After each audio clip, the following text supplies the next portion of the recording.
All right, everyone, settle in, grab a seat, put your phones on silent. Seriously, if I hear Baby Shark one more time during a lecture on ancient Near Eastern literature, I'm going to lose my mind. Now, before we dive into the notebook, Biblical Wisdom, a study of the Book of Proverbs, I want to address a common misconception. Most people think of the Bible as this heavy, impenetrable legal document or a collection of dusty genealogies where everyone begat everyone else until you fall asleep. But Proverbs is different. It's essentially the world's first life hack guide. It's the original self help manual. If you think your favorite influencer has game changing advice, wait until you see what King Solomon was dropping 3,000 years ago. This isn't just theology, it's a survival guide for people who don't want to be idiots. And trust me, looking at some of your midterms, we could all use a little less idiocy in our lives. I'm kidding, mostly. Let's start with the basics. Proverbs isn't a single narrative, it's a collection of instructions, moral maxims, and short discourses. Our source material tells us there are exactly 917 Proverbs in the Bible. Solomon, the guy who supposedly had it all, wealth, power, and a legendary IQ, is credited with speaking 3,000 Proverbs and over 1,000 songs. Talk about a high output. He was the Taylor Swift of the 10th century BC. But here's the kicker. The notebook emphasizes that the central message isn't just be smart, it's about the wisdom of God. The foundation of the whole book is found right at the start. The fear of the Lord is the beginning of knowledge, but fools despise wisdom and instruction. Now don't get hung up on that word fear. It's not about being terrified that a lightning bolt is going to strike you for eating the last slice of pizza. It's more like a profound, healthy respect.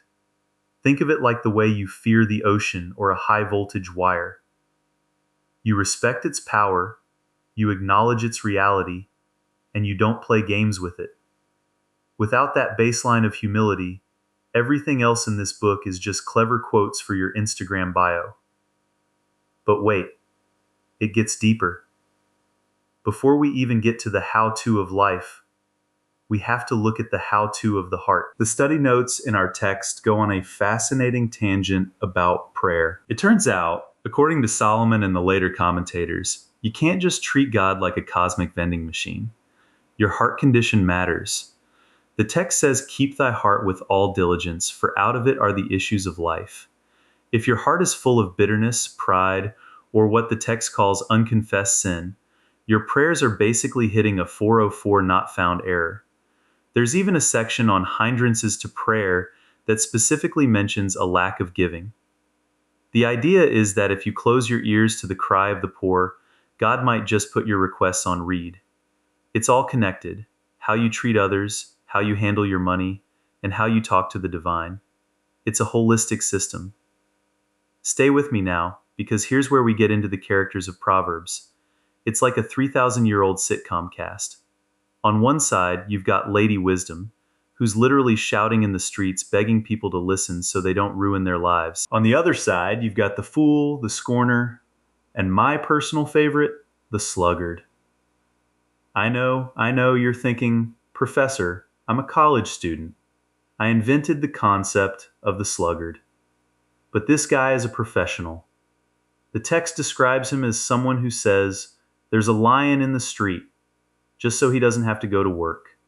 It's the ancient equivalent of saying your internet is down so you can skip a Zoom meeting. The sluggard is wiser in his own conceit than 7 men that can render a reason. He's the guy who thinks he's a genius while he's literally sleeping through the harvest. The book warns that poverty will come on him like an armed man, sudden, aggressive, and not taking no for an answer. Then you've got the fool. In Proverbs, a fool isn't just someone with a low SAT score. It's a moral category. A fool is someone who trusts in his own heart and despiseth his father's instruction. They're quick to anger, they can't keep a secret, and they're essentially a danger to themselves and everyone around them. The text actually says, "It's better to meet a bear robbed of her cubs than a fool in his folly." Think about that next time you're tempted to engage with a troll in the comments section. Just walk away. The bear is safer. Act 3, and yes, this will definitely be on the exam. Let's talk about the tongue. Proverbs is obsessed with what comes out of your mouth. Death and life are in the power of the tongue. It's a terrifying thought, right? One well-placed word can build a house, and one talebearer, that's the ancient word for a gossip, can destroy a friendship. The notebook describes gossip like wounds that go down into the innermost parts of the belly. It's like a social toxin. But it's not just about what you say, it's about when you say it. There's this brilliant line, "He that blesseth his friend with a loud voice, rising early in the morning, it shall be counted a curse to him." Can we get an amen for that? If you come at me with high energy positivity at 6 a.m. before I've had my coffee, I don't care how blessed the message is. It's a curse. Solomon knew, he really knew. He also knew about the dangers of the strange woman. Now the text gets quite graphic and warnings heavy in chapters 5, 6, and 7. It's a recurring theme. The adulteress, or the strange woman, whose lips drop as a honeycomb, but whose end is bitter as wormwood. It's a classic bait and switch. The book uses vivid imagery: a narrow pit, a deep ditch, a snare. It's a warning against the destruction of the family and the loss of one's honor and wealth to strangers. It's high-stakes stuff. It's basically telling the young men, look, she might look like a dream, but her house is the way to hell. It's about impulse control, which, let's be honest, is a skill that's still in very short supply today. Now, here's where it gets weird, or at least more specific. As we move through the notebook, we see that Proverbs isn't just Solomon's greatest hits. Around chapter 25, we get a note that says, "These are also Proverbs of Solomon, which the men of Hezekiah king of Judah copied out." So, we've got an ancient editorial team.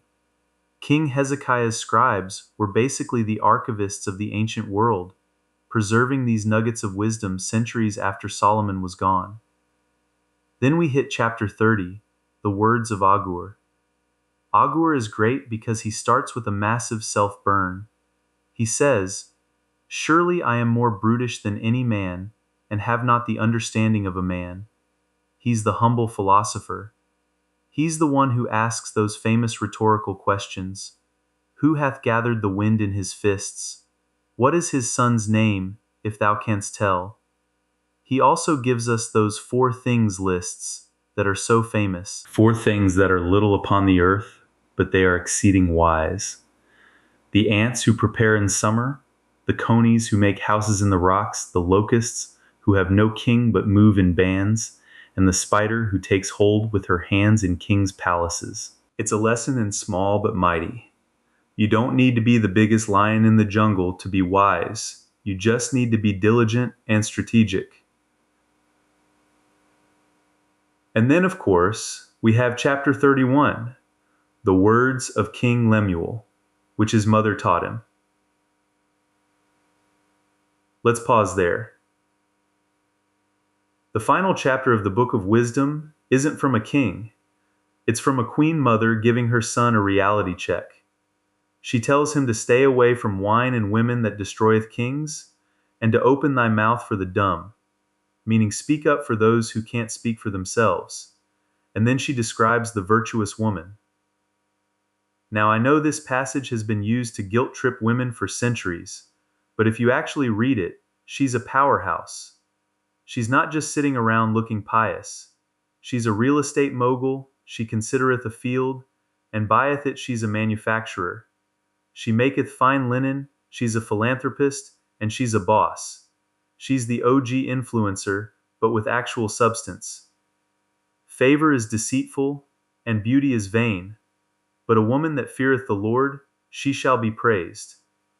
It's the ultimate mic drop for the book. But I digress. Back to the point. What are we supposed to do with all this? Think of Proverbs like a Netflix algorithm, but for your soul. It's constantly analyzing the inputs, your friends, your words, your work ethic, your relationship with God, and predicting the output. If you follow the Folly algorithm, the result is sudden calamity. If you follow the wisdom algorithm, you get length of days, riches, and peace. It's not a guarantee that nothing bad will ever happen. The book acknowledges that the righteous man falleth 7 times. But it's a guarantee that the righteous man riseth up again. It's about resilience. So, let's wrap this up. We've looked at the foundation, the fear of the Lord, the internal mechanics, the condition of the heart, the social dynamics, the power of the tongue in friendship, the warnings against the strange woman and the sluggard, and the final portrait of wisdom in action through the virtuous woman. The core lesson: wisdom isn't something you have, it's something you do. It's a lived experience.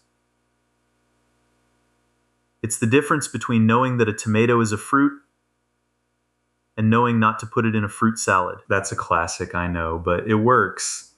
The Book of Proverbs is essentially telling us that the universe has a moral grain, and if you rub against it, you're going to get splinters. If you align yourself with it through humility, diligence, and integrity, you'll find a path that shineth more and more unto the perfect day. I'll leave you with this thought for your walk to the dining hall. If wisdom is currently crying out in the streets of our modern world, in the middle of our social media feeds, our politics, and our personal relationships, are we actually listening? Or are we too busy telling the world there's a lion in the street so we can stay in bed? Class dismissed. Don't forget, the quiz on the sluggard and the fool is next Tuesday. If you miss it because you were sleeping a little sleep, don't come crying to me. See you then.